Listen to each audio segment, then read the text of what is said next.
Danny and Dusty on this Monday afternoon. And Danny is here. He's fresh off of Blazers Media Day. Oh, hi. How are you? I'm good. You need to There you go. There He's we finally go. We need that one here. when he shows up. There you go. I didn't do it. I refused. They tried to make me. No. No, we did not. No. It was a whole thing. No, you're more of It a was- grunt. you know, It was like- more of a grunt. Yeah. I'm Offensive not, lineman. I'm not grunting. A little unga bunga. I get it. It happens. No, fresh off media day. How was it? Quick, fast, in a hurry, man. Turned and burned.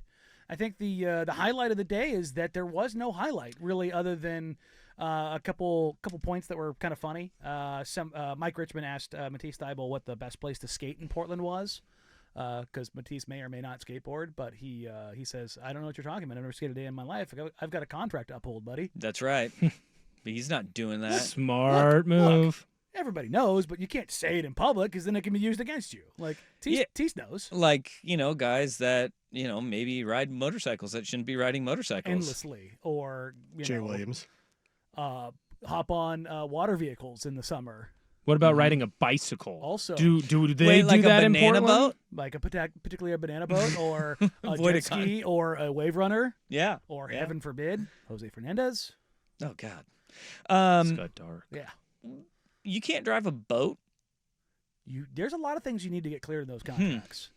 What if That- you have a license? I mean, it doesn't matter. The Boater. contract is what matters. Yeah, I understand, like, not skateboarding. But, like, driving a boat, that's, like, part of being a rich guy. I mean, Well, why be rich? I mean, why give me millions of dollars if I can't drive this boat? yeah, it's just Yeah. those fine print in those contracts get pretty detailed. I think one thing. I think one of the things that stuck out was the tempering of all expectations by this Indeed. franchise. Something usually they don't do, but it seems like that is. Hell, we had Dwayne Hankins on to talk about the television deal, and he dropped wins and losses won't be what brings people to the Portland Trailblazers this year. As we were talking to him. So typically, media day is going to be your most optimistic point of the season. Everybody's in For the best shape of their everyone, yeah. life. Mm-hmm. A lot of work. And they did do the whole we're going to run faster this year, but also they even tempered that. Like everything was tempered, and I think it's the right thing to do because some people are like just be honest with us, and I think they're being as honest with you as humanly possible. The goal is to get Cooper Flagg. Do not mince words. Do not look at this any other way. Yeah. Mm-hmm. Cooper Flagg is the savior. Right. That's what this is. And, I've talked to general managers in the NBA over the last couple weeks about this incoming draft class, whether it's Cooper, whether it's Dylan Harper, Ace Bailey, VJ Edgecombe, Nolan Traore, whoever ends up kind of popping up post-Cooper. I asked 3 different general managers about Cooper in the sense of, have you ever seen a high school player like this? And what I mean by that is you look up at the end of the day, he's got 22 points, 12 rebounds, 5 assists, 4 blocks, 3 steals, and he hasn't dominated the ball. It just happens, like through osmosis. And you're just sitting there going, what the hell? The only other player that anyone's even remotely mentioned as a player coming out of high school who was even close to this was Blake Griffin. And Blake, outside of his knee injuries, was one of the most dynamic and explosive players in modern basketball history. Yeah. But he needed the ball more.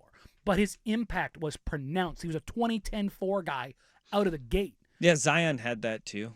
But again, like Blake, we were limited because of the injuries. With Cooper, Still. yeah, and with Cooper, you're not. He's 17 years old. He'll be 18 in December. What he is and what he means to this franchise. Just talking to people within the Blazers, not even like the basketball or like the high end, but like just the everyday folks.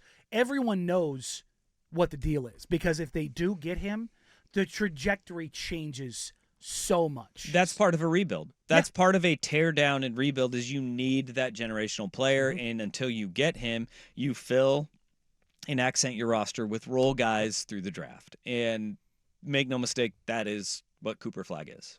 Do you feel like some of the tempering is also because they've learned their lesson from the past where guy gets built up into being or said, hey, he's going to be something. Scoot. And then he's not something, or at least not something right away. And then it leads to a lot of anger from fans. Do you feel I think like that is part of it. maybe they've kind of learned their lesson and they're not going to do that? Or is it all because, like, we are going to do everything possible for Flagg? It's twofold. I think it is. I think it's part of that because remember we talked about Scoot is not a traditional teenager. He's going to come in. He's going to be a guy because in training camp he was performing incredibly well. I don't know what that says about where the roster was last year, or if the lights were just too bright for him. And I think that's part of that tempering. And it wasn't just today that they tempered Scoot. They tempered Scoot. They tempered Shaden. Really, the only one they tempered Donovan. The only one they didn't was Denny. As far as like the new guys or the young guys. Mm-hmm. And I think a lot of Denny is like, he's a competitor. He's fiery. He's nasty. All the players that, they for those that don't know, everyone's been in town for about a month for the most part. And they've been doing quote unquote involuntary workouts. OTAs. Exactly. So they've been running fives. And from everybody that I've talked to is like, Denny gets after people. Like, he's fiery, he's nasty, he's physical, not even on defense, but on offense. Now, he's physical on defense, but, like, his physicality on offense is something that's, like, they feel it, and it feels like something they can build off of. And I think that's a different kind of understanding than trying to temper somebody's development. And I think you heard, I asked Donovan today, like, what his expectations were, like, his role, his minutes, and he's like, I just kind of want to play. And from my understanding is, DA is going to be your starter. Now, organizationally, they're putting it out there that they're going full Joker. Break the pool cue, throw it out. Only one of you can come out kind of situation to be the starter. And that's great and all, but DA makes $35 million a year. Anthony Simons makes $25 million a year. Those things matter in the NBA. Jeremy Grant makes $30 million a year. Mm-hmm. Those guys are starting. Like, if those guys aren't starting, I will be stunned beyond belief. Yeah. You just mentioned $90 million of salary. Yeah. Pretty quick, huh? For a team that's not going to be very good.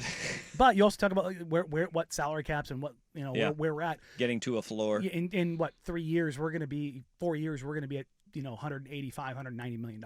We're going to be heading towards a $200 million salary cap, and by the time Victor Wembanyama was up for his max deal, which is insane to think about. But the tempering of expectations, I think, is something that was very prevalent. But also, I don't think that the vibes weren't bad. Like, everybody knows what this is. There is no misunderstanding. Like, conversations have been had. Jeremy Grant was asked about, trade rumors and stuff this summer and what discussions he's had with General Manager Joe Cronin. And he said, we've had discussions. We know, like, we're open and honest with each other, and we're on the same page. Yep. Robert Williams said exactly the same thing. I also think this is also a dangerous spot, though, is when you lower standard, where you lower the expectations to that floor of we're not trying to win, then it becomes you have guys on a roster that say, well, every man for himself, then I'm gonna make my money, and I'm gonna become make the sure Charlotte Hornets. I'm gonna make sure that I'm not accused of being a guy who just has a ton of money that doesn't get anything, and that it's a slippery slope, and it can get ugly real quick. The good news is the Blazers really only have one quasi-rotation guy who's up for a contract. And that's Jabari Walker. And because he's a second-round guy, he's only a 3-year deal as opposed to a 4-year deal. So he is going into a contract year. And unfortunately for Jabari, right now, he's outside the rotation. Yep. There's a chance. I mean, where is he going to be? Probably with the remix. So he can still continue to get run. And that's not a knock on him. It's just when you think about depth right now, you have 4 centers. You've got DA, you've got Rob, you've got Wap, and you've got Donovan. Okay? Then you start factoring in wings. You've got Denny, you've got JG, you've got 2. Mm-hmm. That's 7 guys in a front court rotation already.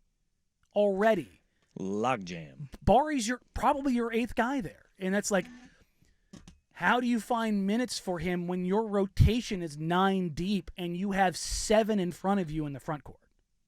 That's ugly. So it can get ugly real quick. And Bari, his dad, obviously Samaki, 10-year guy in the NBA, he knows what this is. And so he's going to be a pro. The last person on this earth, I would imagine, who would ruffle feathers is Jabari, which, to the organization's credit, they have only brought people in that aren't nightmares. Yeah, that is true. That has been something they have prioritized. Like, you can have 1 knucklehead, 2, it gets a little dicey. But it can't be a team full like you can't, like the Wizards. They just had way too many knuckleheads. And I think you look at those guys and like you're saying, whether it's Matisse Thybulle or Tumani Kamara or Jeremy Grant, the guys that they have brought in have been the solid locker room guys. I mean, the biggest wild card that they have brought in has been is acclimated actually really well in DeAndre Ayton, And he right? was- yeah, he Because was of great what happened today. in Phoenix. Yeah. He's great today. Talking about his juices. He's a big juice guy. Big now. juice guy. He's a big juice And guy. honestly, man, he has really taken Donovan under his wing. Good. Like legitimately taken him. Like they run into each other in the hallway, and he literally runs up and gives him a big bear hug. And I'm like, "Yeah, you big goofy," But like, he was asked about it, and he goes, "Look, man, like, I am in Portland. There were things that I took for granted in Phoenix that I no longer take for granted here." And like, he thought like things had to be X, Y, and Z, like in a negative aspect. And he goes, "I don't take them for granted here. Like, I can walk on the waterfront with my family peacefully, and everybody leaves me alone." Yeah. Like that's like Well, Phoenix was a bad spot because you go to high school, you go to college, you turn into a pro in one city. Yeah. I mean, or one state. That the expectations and the notoriety and the notability about who you are Couldn't and go what anywhere. you are. But also, I think one of the things we do collectively pretty well as a community, as Blazers fans here in general, we leave guys alone. Like, even though they're in a fishbowl, like, look, 6'10" black guys in Portland tend to stand out. Yeah. And for the most part, if you ask most players, they will say that if they have interactions with fans, it's usually people like, "Hey, is it okay if I, like it's very Respectable. respectful." Yeah. And I think that's a big thing that you don't get in most cities.